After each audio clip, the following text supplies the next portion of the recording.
اور اللہ رب العالمین کے یہاں کوئی خوف نہیں ہے، کوئی خوف و خطر، کوئی ڈر نہیں ہے، اور نہ ہی اللہ رب العالمین کے یہاں کوئی غم ہے، کوئی تکلیف ہے۔ آپ صرف اور صرف اللہ رب العالمین کے راستے میں انفاق فی سبیل اللہ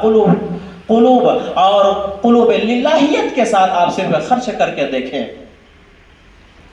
اسی پر بس نہیں، بلکہ اللہ تبارک و تعالیٰ نے دوسرے مقامات پر ارشاد فرمایا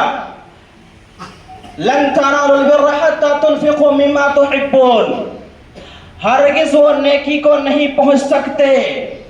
یہاں تک کہ وہ چیز اللہ رب العالمین کے راستے میں خرچ کرے جس چیز کو وہ اپنی جان سے بھی زیادہ محبت کرتا ہے، یعنی جس چیز کو وہ اپنے دل و جان سے محبت کرتا ہے، اگر اس چیز کو وہ خرچ کرتا ہے تو پھر وہ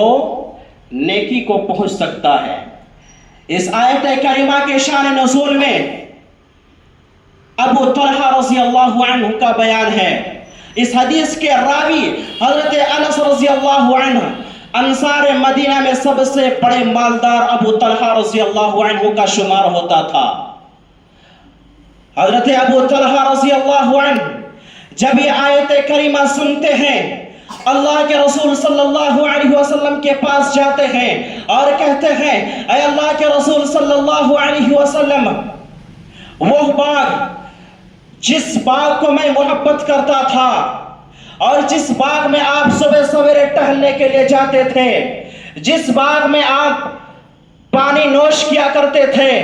اس باغ کو میں انفاق فی سبیل اللہ، میں اللہ رب العالمین کے راستے میں اس کو خرچ کر دیا ہوں، میں اللہ رب العالمین کے راستے میں اس کو صدقہ کر دیا ہوں۔ اللہ کے رسول صلی اللہ علیہ وسلم کے پاس جاتے ہیں اور یہ بیان کرتے ہیں میں نے اس لیے خرچ کیا، میں نے سنا ہے اللہ رب العالمین نے اپنے قرآن مقدس کے اندر ارشاد فرمایا لن تنالوا البر حتى تنفقوا مما تحبون، کہ جو شخص اس چیز کو خرچ کرتا ہے، اس چیز کو اللہ رب العالمین کے راستے میں وہ ادا کرتا ہے جس چیز سے ان کو زیادہ محبت ہو، تو اے اللہ کے رسول صلی اللہ علیہ وسلم میں نے اپنے باغ کو اللہ کے راستے میں خرچ کر دیا۔ اللہ کے رسول صلی اللہ علیہ وسلم کہتے ہیں اے ابو طلحہ، تم اللہ کے راستے میں انفاق فی سبیل اللہ کیے ہو، بہت خوب، اللہ تمہارے مال میں برکت دے، اللہ تمہارے مال میں برکت دے۔ اس کے بعد اللہ کے رسول صلی اللہ علیہ وسلم ابو طلحہ رضی اللہ عنہ کی ان باتوں کو سننے کے بعد اللہ کے رسول صلی اللہ علیہ وسلم کہتے ہیں اے ابو طلحہ رضی اللہ عنہ، جو تم باغ اللہ کے راستے میں خرچ کر رہے ہو یا خرچ کیے ہو، تم اس کو اپنے قریبی رشتہ داروں میں تقسیم کر دو، اپنے چچیرے بھائیوں میں تقسیم کر دو۔ یہ اللہ کے رسول صلی اللہ علیہ وسلم نے ابو طلحہ رضی اللہ عنہ کو یہ طریقہ بتلایا۔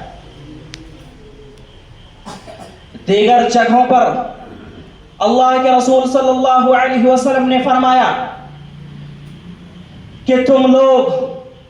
اللہ رب العالمین کے راستے میں خرچ کرو، جیسا کہ اللہ رب العالمین نے قرآن مقدس کے اندر ارشاد فرمایا